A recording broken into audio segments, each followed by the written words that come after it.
Welcome back to Outdoors with Tim. And today we built a brooder box. And we're going to be putting quail in it. Which they're on incubation, right? Yes. But first we're going to put shavings in it. And a water. And a feeder. All right, and a feeder. Well, we're not going to put any feed in it yet. We're just going to set the feeder and the water in there. Woo, had to get my focus right. That light above Tony is messing with the autofocus on the camera. Let's put in some shavings. Put some shavings in there. Okay, hold on, Tony. I got to say something to my viewers. All right, guys. It's Outdoors with Tim. We're here on the carport. As you heard, Tony and Steve are in the quail farming business. So we have some eggs for sale. So if you would like some, go to Outdoors with Tim, message me. We'll send you some eggs. Everything that they make in this quail business is their money. So I'm teaching them some kind of professional way of life, a way to earn an income maybe in the future as they get older, but they're really on fire about doing this. We had an awesome day today at the ball game. So y'all stay tuned. We've been very busy with baseball season, and we got a game Monday night, right? So we had one today, Saturday. Now we got one Monday. But anyway, let me get back to Tony. He's going to tell you what he's doing to get his brooder box ready for his quail that are going to be hatching in about 17 days. You've got, what, 41 eggs are set on the incubator. So we'll be doing a video on that. So let me get back to Tony because I don't want to steal his show right now. All right, Tony. Tell him what you're doing, buddy. We're taking these shavings and just putting them in there. You're going to fill it up, huh? Yes, sir. What you do is just take a handful and stick it in there. Talk louder so they can hear you. Take the handful of it and just stick it in there. I'm going to turn my light on. There we go. And let's keep doing that until it gets filled. Cover the whole floor, okay? Yeah, and we don't mind doing a little work. We'll sweep it out when it gets nasty, won't we? Yes, sir. Yeah. And we'll put new shavings in there. And we'll put new shavings in there. That's right. It was Tony's idea to make a little video, and you can see all the pollen floating in the camera lens. Pollen is just blowing around South Carolina right now. If you live in the South, you're dealing with pollen right now. You want to pick the bag up and just rake some out in there? You can. I mean, I ain't trying to tell a fella how to run his business or nothing, but you can do what you want. So we've got two of those packs of shavings. And Tony says he wants to know, him and his brother want to know when they're going to start making money. And I said, son, when you start a business, the first couple of months or year could be nothing but sacrifice before you start reaping the fruits of your labor. So right now, we're doing all the labor, and we're just hoping and praying that the Lord will bless them too with this quail business. This is all them. And I actually contacted South Carolina DNR this week. We are going to be registered quail farmers with DNR, so we will be on their breeder list. So here, maybe in a few weeks, you'll be able to contact South Carolina DNR and ask for a breeder list of quail breeders, and Tony and Steve's name will be on the paperwork. You'll have a way to contact them and put an order in for some quail eggs or maybe even some quail. We only are in the process of shipping eggs at the moment because we're trying to get our stock up, and we're doing pretty good. So how many birds you got now, Tony? Live birds right now for your breeder program? I'll say... Is it 15? 15. 15 birds. So what kind of birds do you got right now? You've got the Cortenex quail, I can say it right. And then you've got what? Tuxedos? Tuxedos, and you got Texas A&Ms. And we'll show you guys in just a minute. Steve's not here. He's off with Aunt Jen. They went to go see Grandma and Grandpa. And we got back from the ball game. And Tony said, "Can we build something?" I said, we got to get that brooder box done. We've got those quail that are going to be coming in just a couple of weeks. So we got started on it, and we're going to go ahead and we're still going to put our light in there. We're going to wire it up to a light switch.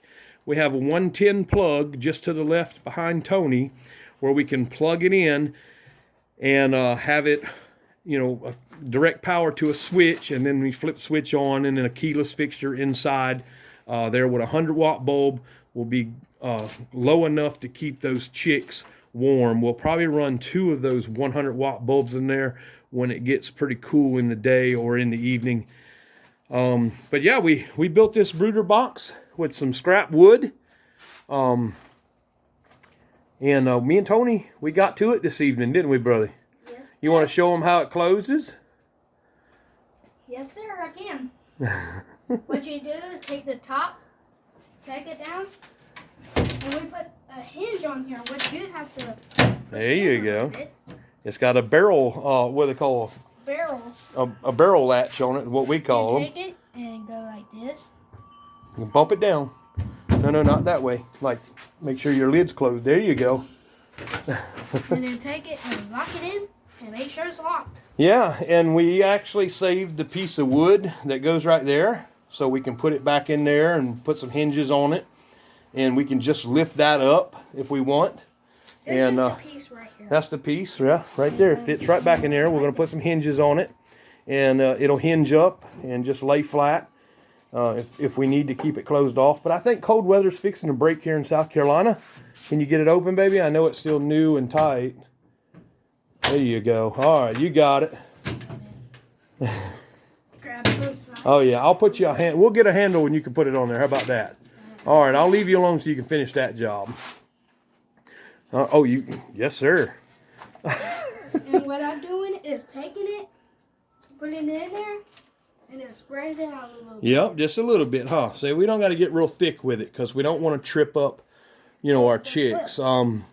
Our chicks will probably stay in a smaller little container for about 3 or 4 days inside the house. And then once we know they're eating and drinking good and they've got a little age on them, we're going to move them out here under the carport to Tony and Steve's brooder box. This brooder box could probably hold, I want to say 40 or 50 chicks easily. 50 to 60, something like that. Maybe we might, but as they get older, we might have to accommodate them with a little more room. But this is a starter brooder box. This is what's starting Tony and Steve's business right here. So in just a minute, I'll show you the 2-tier breeder cage that we built the other week. And Tony really worked his tail end off on it, and so did Steve. They did a lot of cutting wire, driving in screws, and stapling. And they're tremendous amount of work and effort went into it, guys. So I think we're gonna call it T&S Quail Farm. Is going to be the name. We'll fill out the paperwork this week when it comes in the mail from DNR, and I believe that's what they are talking about doing. T&S will stand for Tony and Steve Quail Farm. All right, Tony, I'm going to take them right here into the utility room and just let them see your birds right quick, okay? Okay. All right. While you're working on that, buddy. Okay. So, here we go, guys. All right, so, this is our utility room. It's pretty cold in South Carolina still. We have the light on the birds all day, all night. It stays pretty nice and cozy in here. The birds are doing really good. We've had them over a week now. And I wish I would have done a video when we did the build on this setup right here, but it was just very time consuming because it was our first time ever doing the 2-tier quail cage. And yes, we watched a lot of YouTube videos, and it was by trial and error, but we did good.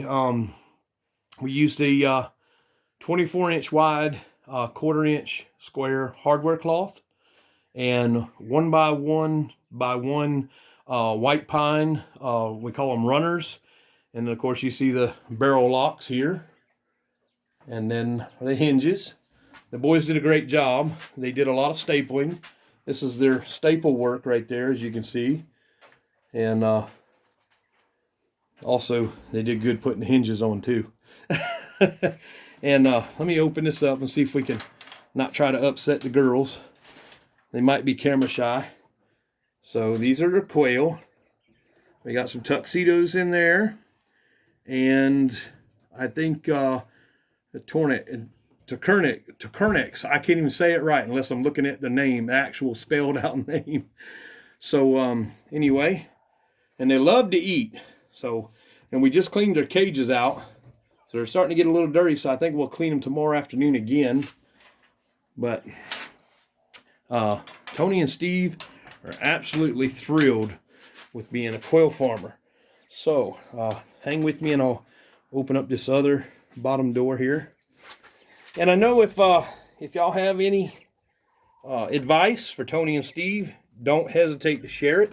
I will definitely read your comments to them. If you like this video, please make sure that you like and subscribe to the channel. You're going to be seeing a lot of this kind of stuff on the channel now because, like I said, Outdoors with Tim YouTube channel is now Tony and Steve and Outdoors with Tim. So, and right here, these are these metal drip pans. You can buy them from Advance for like $10. They slide out. We go and dump it off, all the manure, and we rinse them down, whatever, and we put them back in, and we put clean shavings back in their cage. So that is the 2-tier breeder pen, and we're going to be making some grow out pens. So you guys stay tuned for that video. I think you'll like it, and I'm going to try to bring you all along on the construction of the grow out pen so you can kind of see what Tony and Steve are doing as they build these things. But anyway, this is our utility room. It's outside. Yes, my wife was like, "You're putting quail in the utility room where my washer and dryer is?" Yes, we are, because we're still having some crazy winter-like weather, and it's already spring in South Carolina. Well, that's March weather for you. Now it's back to Tony. All right, we're back with Tony. Oh, let's see. How's it looking, buddy? How does it look? It looks good to me. I think your viewers are gonna like it. Let's see. Man, I'm gonna tell you what. That looks so comfy in there. Okay, I think you're good, huh? Not yet. Yeah. Not yet. Not yet. Well, whenever you're ready, you can put your waterer down in there and your feeder. You don't have to fill them up right now. We'll fill them up when we're ready to put the birds in there. But if we put the waterer and the feeder in there now, we'll know where it is when it's time to start using it. Oh, wow. We did a great job today. You did a really good job. Okay, you're pushing it out in a little crack down there now. Don't worry about that, buddy. It's good. All right, you want to put your shavings up? All right, let's go put this up. All right, well, Tony's got his waterer and his feeder, and you're going to go ahead and put them in there now, huh? Yes, all right, sir. well, let's do it. The feeder? You always want to put your waterer and your feeder on one end of your brooder box, and you can put your light about middle way of where your feeder and water are. All right, man, that looks good. All right, well, listen, let's go ahead and close out the video and tell everyone what you want to say. Thanks for watching, and thanks for watching Outdoors with Tim. And make sure every day, make sure you give a thumbs up and hit the subscribe button. There you go, the subscribe button, and share this video. There's going to be more coming, right, Tony? Yes, sir. All right, well, YouTube family and friends, we love y'all, and thanks for tuning in, and stay tuned because there are going to be some more gun room chats coming. It's just baseball season has really just taken over, and we haven't figured out your baseball schedule, have we? No, sir. All right. Well, you know what? Let's give a shout out to a couple people. Let me think. There's Brother Richard. We love hearing from him when he gives us a call.